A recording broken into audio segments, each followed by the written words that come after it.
Un cadre magnifique, celui du théâtre de Nesle, mais on n'est pas vraiment dans le théâtre, on est dans une galerie ou une... Comment vous appelleriez ça?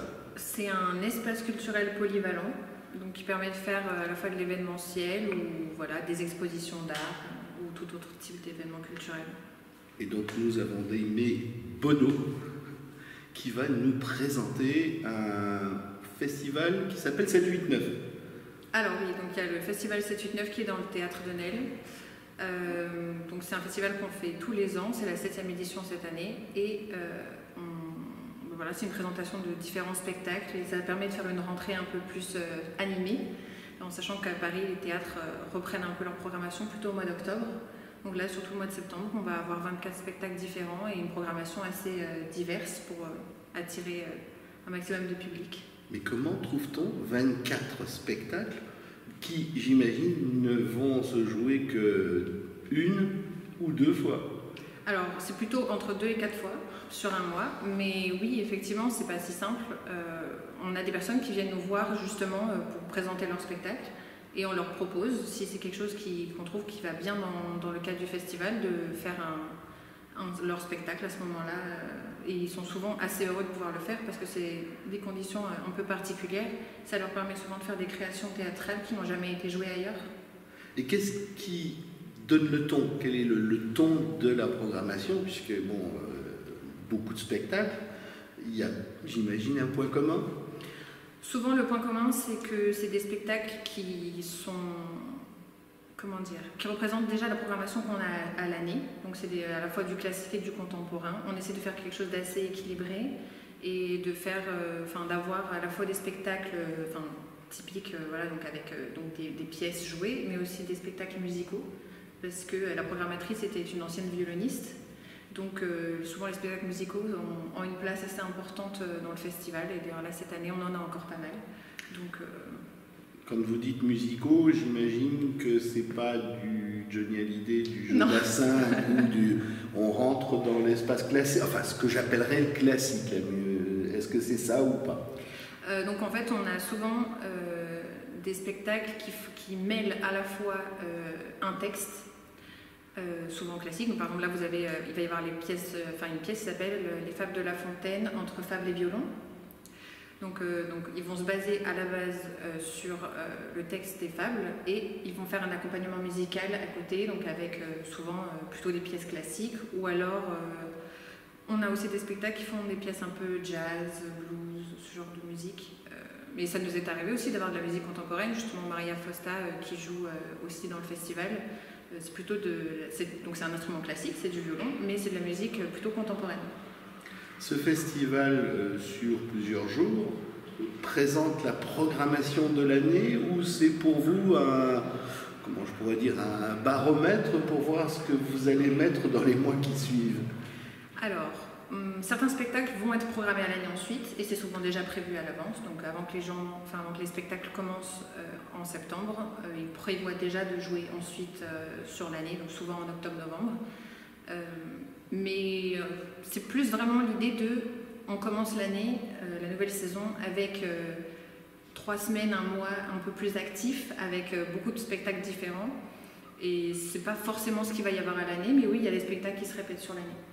Quels sont, pour vous, les moments à ne pas manquer? Puisque j'imagine que dans la programmation, il y a ceux qui sont tout en haut, là, il faut le voir. Puis il y a ceux qui sont en bas, qui disent, bon, on ne sait pas, on ne connaît pas encore.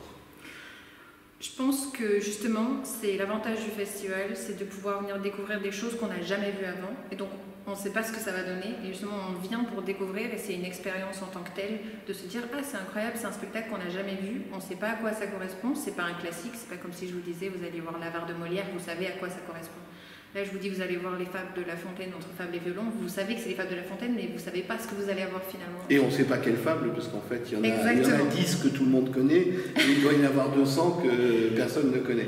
C'est ça. Donc ça permet de découvrir des choses, et c'est justement ça l'intérêt. Après, je pense que c'est en fonction des goûts de chacun, et c'est aussi ça l'avantage du festival, c'est qu'on essaie d'avoir un maximum de choix pour pouvoir satisfaire les goûts de chacun. Les chacun, c'est qui? C'est les jeunes, enfin, on va dire les scolaires, c'est les étudiants, c'est les jeunes adultes ou c'est les seniors où il y a un mélange, mais quelle est la tranche d'âge qui domine? Alors ça dépend un peu des spectacles. Il y a des spectacles un peu classiques qui attirent plus donc les jeunes adultes et les personnes un peu plus âgées.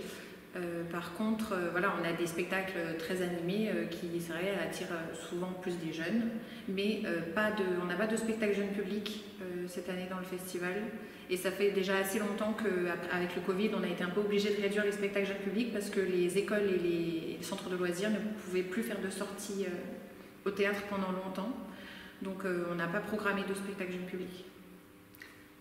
Donc, je voudrais quelques titres à ne pas manquer, enfin quelques pièces, quelques moments qui pour vous sont à voir.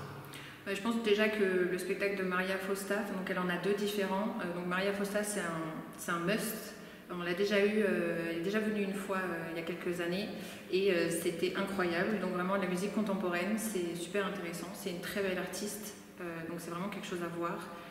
Après, voilà, moi je pense que les fables, entre fables et violon, je trouve que c'est intéressant parce que c'est mêlé à la fois les lettres et la musique. Après, on a des spectacles vraiment de type théâtre classique qui sont tout à fait à voir, ça dépend vraiment de chacun. Après voilà, je pense qu'aussi le spectacle musical avec le quatuor, c'est aussi un spectacle qu'il faudrait bien voir. Je pense que ce serait assez intéressant le contenu. La salle est prévue, peut accueillir combien de personnes? 76 dans la grande salle et 40 dans la petite salle. Donc ça fait déjà 2 spectacles.